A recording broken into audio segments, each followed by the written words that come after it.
절망 속의 기쁨. 요한계시록 1장 17절. 내가 볼 때에 그의 발 앞에 엎드려져 죽은 자 같이 되매. 사도 요한처럼 당신도 예수님을 친밀하게 안다고 생각할 수 있습니다. 그런데 갑자기 주님께서 생소한 모습으로 나타나시면 그때 당신은 주님 발 앞에 죽은 자처럼 꿇어 엎드리게 됩니다. 때때로 하나님은 위험 가운데 자신을 계시하지 않으시면 안 될 때가 있습니다. 그럴 때 바로 이 장엄하신 주님의 모습은 당신을 절망 속의 기쁨으로 인도합니다. 만일 일어나게 된다면 오직 하나님의 손길에 의해 가능합니다. 그가 오른손을 얹고 그 장엄한 가운데 누군가 나를 만집니다. 바로 예수 그리스도의 오른손입니다. 강요나 견책이나 혼을 내는 손이 아니라 영존하시는 아버지의 오른손입니다. 그 손이 당신 위에 놓일 때마다 말로 형용할 수 없는 평강과 위로가 옵니다. 나를 붙잡고 위로하며 힘을 주시는 영원하신 손입니다. 주님의 손길이 닿으면 당신을 두렵게 만드는 것이 아무것도 없습니다. 주 예수님께서 승천하시는 영광 가운데 보잘것없는 제자들에게 오셔서 말씀하십니다. 두려워 말라. 주님의 인자하심은 말로 형용할 수 없이 부드럽습니다. 나도 주님을 이렇게 알고 있습니까? 절망케 하는 것들을 주의하십시오. 기쁨도 기대도 소망도 더 밝은 미래도 없는 그러한 어두운 절망이 있습니다. 그러나 절망 속에서의 기쁨은 내 육신에 선한 것이 거하지 아니하는 줄을 알 때 옵니다. 주께서 자신을 내게 나타내실 때 나는 내 안에 주 앞에 꿇어 엎드려야만 하는 것들이 있다는 것을 알고 기뻐합니다. 또한 오직 하나님의 손길에 의해서만 일어날 수 있다는 사실을 알 때 절망 속에서 기쁨이 생깁니다. 하나님께서는 내가 나 자신을 향해 절망할 때까지는 나를 위해 아무것도 하실 수 없습니다.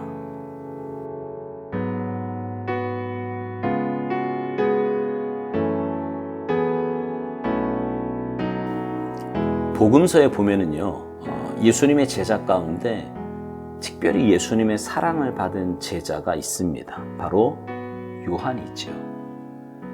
요한복음에 보면 마지막 만찬에서 예수님의 품에 의지하여 있던 사람이 바로 요한이었어요. 그렇게 친밀했던 요한에게도 변화산에서 예수님의 그 모습은 무척 낯선 모습이었습니다. 그래서 그때 요한과 다른 제자들은 주님 앞에 엎드려 심히 두려워했다, 이렇게 말씀합니다. 그런데 그렇게 두려워서 고개도 들지 못하고 엎드려 있는 그들에게 예수님께서 그들에게 손을 대시면서 이렇게 말씀하십니다. 일어나라, 두려워하지 말라. 주님의 그 손이 제자들을 일어나게 했고요, 평안 가운데로 인도하셨습니다. 우리의 삶에 절망과 두려움에 빠지게 되는 상황을 간혹 만나곤 합니다. 그때 우리를 일으키시는 분은 오직 주님 한 분이세요. 그 주님의 손이 우리를 일으키시고 위로하시고 평안으로 인도하시는 것입니다. 오스왈드 목사님은요, 이것을 만일 일어나게 된다면 오직 하나님의 손길에 의해 가능하다고 말합니다. 그리고 그 손은 강요나 견책이나 혼을 내는 손이 아니라 영존하시는 아버지의 오른손이라고요.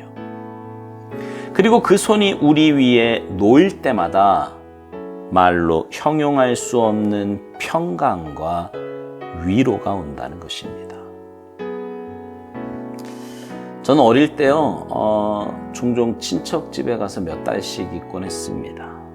아마도 원로 목사님이 목회를 하시면서 여러 가지 어렵고 힘들 때 한 아이라도, 우리가 이제 3남매였으니까요, 한 아이라도 친척 집에 보내면 뭐 이래저래 형편이 좀 나을 수 있어서 그러지 않았나 생각이 됩니다.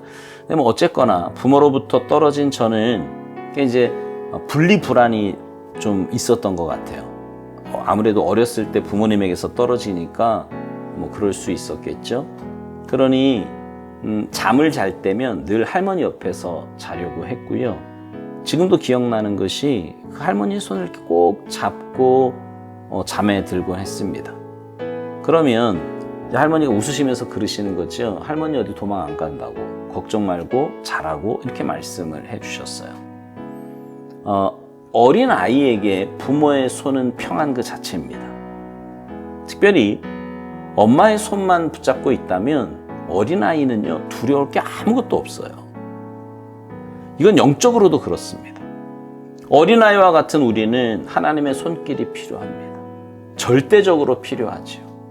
그래서 주님의 손길이 우리의 마음에 터치가 되면 두려울 게 없어요. 오스왈드 목사님은 이렇게 표현했습니다. 주님의 손길이 닿으면 당신을 두렵게 만드는 것이 아무것도 없다고요. 상상해 보세요, 여러분. 변화산에서 제자들이 얼마나 두려웠을지, 두려워하면서 떨었을지, 그리고 그때 주님의 손길이 얼마나 따뜻하고 얼마나 부드러웠겠는지. 그 주님은요, 오늘 우리에게도 동일하게 다가오세요. 삶의 문제로 아파하고 힘들어할 때, 내 힘으로 도저히 해결할 수 없는 문제 가운데 두려워할 때, 주님은 우리에게 다가오셔서 우리의 마음을 만져주십니다. 그리고 말씀하세요. 두려워 말라. 내가 너와 함께함이라. 두려워 말라. 오스왈드 목사님은 절망케 하는 것들을 주의하라고 말합니다. 기쁨도 기대도 소망도 더 밝은 미래도 없는 그러한 어두운 절망이 있다고요. 그런데 그 절망 속에서 기뻐할 수 있는 것은 내 육신에 선한 것이 거하지 아니하는 줄을 알 때 온다는 거예요. 이게 무슨 말이냐면, 우리의 삶에는요, 우리를 절망케 하는 요소들이 분명히 있거든요. 인간적인 눈으로 볼 때 정말 아무것도 할 수 없고 아무것도 남아있는 것 같지 않은 그런 상태가 오기도 분명히 합니다. 근데 그럴 때 진짜 내 자아를 깨닫게 되는 거예요. 나는 본질상 진노의 자녀였고, 내 안에는 연약함만 있고, 하나님의 은혜 아니면 살 수 없는 연약한 존재라는 걸 깨닫게 되는 거예요. 바로 그때. 그렇게 되면 주님만 의지할 수밖에 없습니다. 전적으로 주님만 의지할 수밖에 없어요. 근데 신기한 것은 절망할 수밖에 없는 그 상황, 그 조건 때문에 기도를 시작했는데 어느새 내 기도는 나를 바라보는 기도로 바뀌게 됩니다. 그리고 결국 주님의 십자가 붙잡고 회개하며 주님께 겸손하게 나아가게 되는 것입니다. 그러면 내 안에는 하나님께로부터 오는 그 놀라운 은혜와 기쁨이 있어요. 저 마음 깊은 곳에서부터 샘솟는 평안함과 은혜입니다. 그런 기쁨이에요.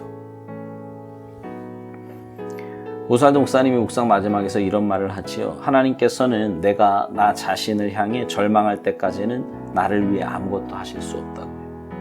그러니까 나 자신에 대한 절망, 그러니까 내가 정말 아무것도 아닌 존재라는 것을 깨닫는 것, 내 스스로 할 수 있는 게 정말 아무것도 없다라는 걸 깨달을 때, 그때가 바로 하나님의 역사하심이 시작될 때라는 겁니다.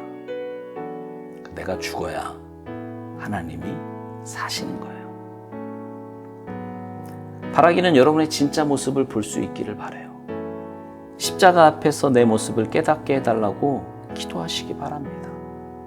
그래서 주님 아니면 안 되는 약하디약한 내 모습에 절망하시고요.